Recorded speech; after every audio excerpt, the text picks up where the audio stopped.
अस्सलाम वालेकुम फ्रेंड्स। आज मैं एक वीडियो शेयर करने लगा हूँ जो करंट अफेयर के बारे में है। दुनिया जो है ना वो अपने मुस्लिम मिसाइल में फंसी हुई है, जिस तरह के तालिबान का मसला आजकल अफगानिस्तान में बहुत हुआ हुआ है। जबकि इंडिया जो है ना अपनी मिलिट्री एडवांसमेंट करता जा रहा है, नए अड्डे तलाश कर रहा है। स्पेशली नेवल में उसने जो है ना एक नेवल का एक अड्डा उन्होंने बनाया नया, जो कि हमारे हम लोगों को नहीं पता अभी।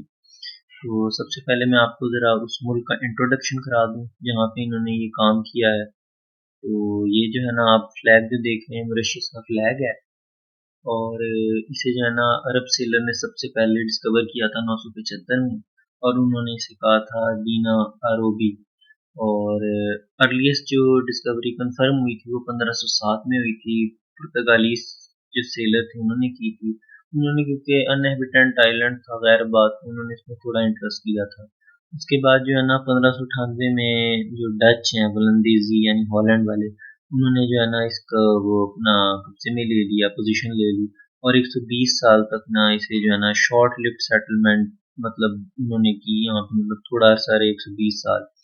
उसके बाद इन्होंने उसे छोड़ दिया क्योंकि उसमें इंटरेस्ट नहीं नजर आया। 1710 में उन्होंने छोड़ दिया। 1715 में फ्रांस ने कंट्रोल लिया इन आइलैंड्स का और इसका नाम चेंज करके ईस्ट डी फ्रांस रख दिया। और 1810 में जो है ना वो ग्रेट ब्रिटेन ने इसे सीज कर लिया इस आइलैंड को, क्योंकि इनकी काफ़ी लड़ाई रहती थी ग्रेट ब्रिटेन और फ्रांस की बादशाहों के दौर में, फ्रांस का इनकलाब आने से पहले पहले। और 4 साल बाद जो है ना फ्रांस ने बकाया जितनी डिपेंडेंसी जो थी मॉरिशस से रिलेटेड वो सारी ब्रिटेन को वो दे दी उन्हें, विड्रॉ कर दी। तो उसके बाद ये ब्रिटिश कॉलोनी बन गया। तो मॉरिशस जो है ना वो है तकरीबन 4 से, जब ब्रिटिश कॉलोनी में था तो तकरीबन 5 जजायर पे मुश्तमिल था, जिसमें एक रॉड्रिगेज थी, एगालिगा था, सेंट बैंड्रस था, क्रोमेलियन था और शाकोज एरफीफिया था। और 1906 तक सिसिली एक था कि वो भी जजीरा इसमें शामिल था। जो इनका एक जजीरा था ना ट्रोमिलिन, वो जो है ना मॉरिशस और फ्रांस के दरमियान डिस्प्यूटेड है।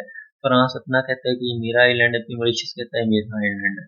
और ये जो है ना ट्रीटी ऑफ फ्रांस इनके दरमियान हुई थी, उसमें स्पेसिफिकली मेंशन नहीं हुआ, इस वजह से मसला जो है ना वो रहा। और मॉरिशस जो है फिर 1968 तक जो है ना वो यूनाइटेड किंगडम के अंडर रहा है। उसके बाद इन्होंने आज़ादी हासिल की। तो ये मैं आपको नक्शा दिखा देता हूँ इस मुल्क का, मॉरिशस का। इसमें आप देख सकते हैं कि ये सिर्फ अफ्रीका में वाहिद मुल्क है जहाँ पे हिंदुइज्म की प्रैक्टिस सबसे ज़्यादा है। इसमें अब आप देख लें इनके जजीरे, एलिगेलिया है, मैं माउस पॉइंटर वो कर रहा हूँ, सेंट बेंड्रेंस है, मॉरिशस मेन आइलैंड है, रॉड्रिगास है और ट्रोमलिन है जो कि डिस्प्यूटेड एरिया है। उससे पहले इनका जो था ना ये डिएगो ग्रेसिया भी था, जिसके गिर्द मैंने रेड सर्कल किया हुआ है। इसकी भी छोटी सी हिस्ट्री ये है कि ये जो है ना पहले ब्रिटिश के अंडर कंट्रोल था, उन्होंने फिर जो है ना अमेरिका को ये सेल कर दिया, उन्होंने यहाँ पे एक मिलिट्री का अपना वो बेस बनवा लिया था। तो उसके बाद ये कैपोस एलिफिगिया है, ये भी जो है ना उनके अंडर कंट्रोल था ब्रिटिश के, जो उन्होंने अपने पास ही रखा है, अभी तक उन्हीं के पास है। वहाँ पे अमेरिकन और यूके के जो है ना वो बंदे ज़्यादा रहते हैं। असल जो इंटरेस्ट है वो मैं आपको बताता हूँ, असल जो खबर है वो ये है कि ये जो आप पिक्चर्स देख रहे हैं, एक है 21 फरवरी 2019 की। इसमें आप आइलैंड को देखें, बिल्कुल आइलैंड जो है ना वो क्लियर ये एलिगेलिया आइलैंड है, जो मैं आपको दिखाता हूँ फिर। ये जो एगालिगा एगालिगा आइलैंड है, जो कि यानी जिसकी पिक्चर्स मैं अब आपको दिखाऊंगा, जो हमारा मेन कंसर्न है थोड़ा। उसमें देखें 21 फरवरी 2019 तक यहाँ पे आइलैंड बिल्कुल क्लियर है। जबकि 16 अप्रैल 2019 में आप देखें यहाँ पे थोड़ी सी जो है ना वो जमीन क्लियर होना शुरू हुई है, डिफॉरेस्टेशन जिसे हम कहते हैं वो शुरू हुई है, शिप्स वगैरह आना शुरू हुई हैं। उसके बाद 10 अक्टूबर 2019 की पिक्चर आप देखें कि यहाँ पे बहुत एडवांसमेंट शुरू हो गई है। ये मैंने पिक्चर गूगल अर्थ से ली हुई है, ये देखें, ये बहुत एडवांसमेंट यहाँ पे शुरू हो गई। उसके बाद 20 दिसंबर 2020 में दो जो है ना वो दो जगहों पे यहाँ पे डिफॉरेस्टेशन और यहाँ पे रिहाइशें वगैरह देख रहे हैं, यहाँ पे बन गई। मिलिट्री बेस बन रहा है, क्या बन रहा है ये भी नहीं हमें पता। तो उसके बाद आप ये देखें जून 2019 में यहाँ पे एक छोटी सी जेटी की वो जो है ना जजीरे में, आपको पता है जेटी की एक लाइन होती है जो कि छोटी मोटी जो कश्तियां वो लैंड कर सकती हैं। जबकि दिसंबर 2020 में जेटी और बढ़ गई और दिसंबर 2020 में यहाँ पे क्रेन्स भी लग गई, जेटी भी थोड़ी लॉन्ग होगी और क्रेन्स भी यहाँ पे लग गई। तो यहाँ पे कंस्ट्रक्शन का काम हो रहा है, क्या हो रहा है। उसके बाद आप ये देखें 16 अप्रैल 2019 को यहाँ पे एक छोटा सा 800 मीटर का रनवे था कि जो कि टूरिस्ट वगैरह यहाँ पे आते थे, वो जो है ना लैंड करते थे और विजिट करते थे। उसके बाद यहाँ पे साथ ही जो है ना रनवे क्लियर होना शुरू हुआ है। ये जो वाइट स्ट्रिप नजर आ रही है आपको, वो जो है अपना रनवे के लिए जगह खाली होना शुरू हुई। उसके बाद 21 फरवरी 2019 को ये जो ना है 800 मीटर रनवे, ये ये छोटा वो था और ऊपर वाली पिक्चर में 16 अप्रैल 2019 में जो है ना ये रनवे ज्यादा हो गया, मतलब रनवे के लिए जगह बनने लग गई। उसके बाद 20 दिसंबर 2020 को आप देखें कि बिल्कुल रनवे कंप्लीट हो गया है। 800 रनवे के बिल्कुल आप कह लें पैरेलल जो है ना ये रनवे बना है और ये 3000 मीटर लॉन्ग रनवे है जो कि मिलिट्री के लिए स्पेशल बनाया जाता है। 3000 मीटर रनवे मिलिट्री एयरप्लेन्स के लिए, उनमें C-130 और इस तरह के जहाज आ जाते हैं जिन्हें ज़्यादा वजन वो सामान होता है, लैंड करने के लिए उन्हें टाइम चाहिए होता है। उसके बाद अब आप देखें कि यहाँ पे जो है ना असल जो कंसर्न वो ये है कि यहाँ पे जहाज जो है ना वो शिप्स वगैरह आते रहते थे। तो जो शिप्स है ना वो AIS ट्रांसमिशन होती है उसके जरिए डिटेक्टेबल होते हैं। तो 1/12/2020 को एक शिप था, उसकी जो है ना वो AIS ट्रांसमिशन चलाई गई तो पता लगा कि ये इसकी स्पीड जो है ना 0.6 नॉट है, बहुत स्लो चल रहा है और इसका नाम है ग्लोसन। ये जो शिप है इसका नाम है ग्लोसन।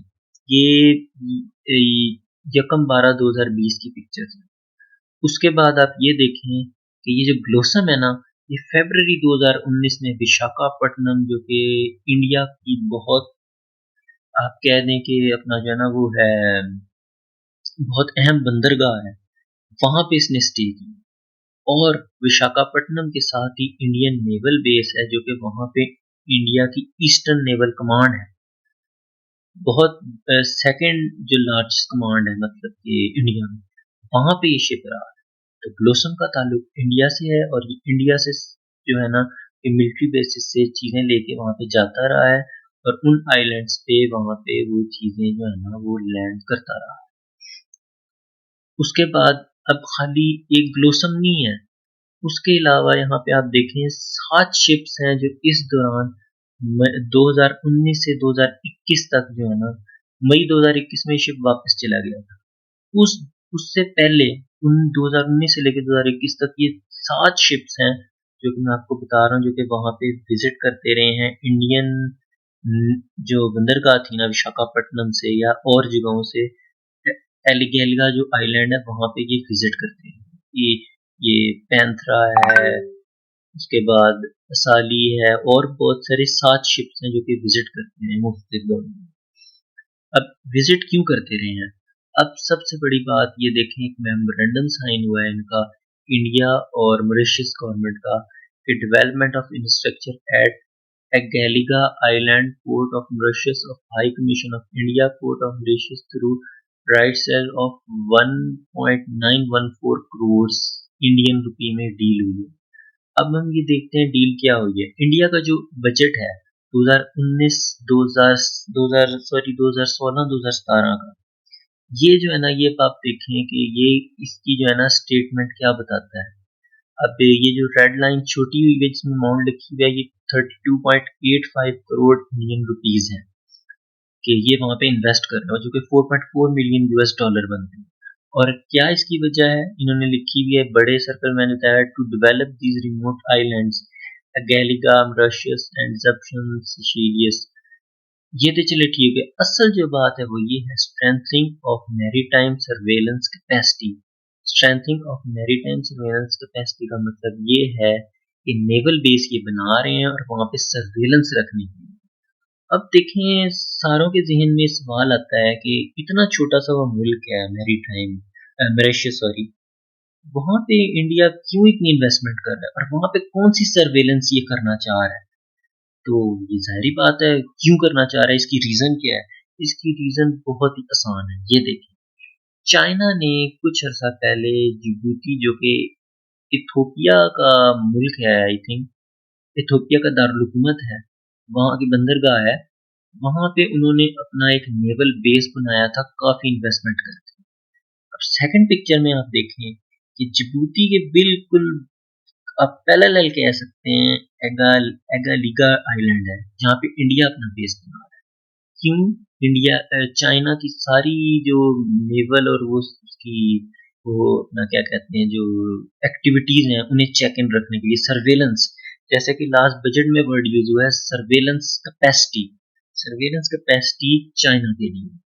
तो ये इसकी सिंपल वजह है कि चाइना के लिए वो वहां पे आ रहा है और उसकी कोई मजबूरी नहीं है, कोई ज़रूरत नहीं है उधर से।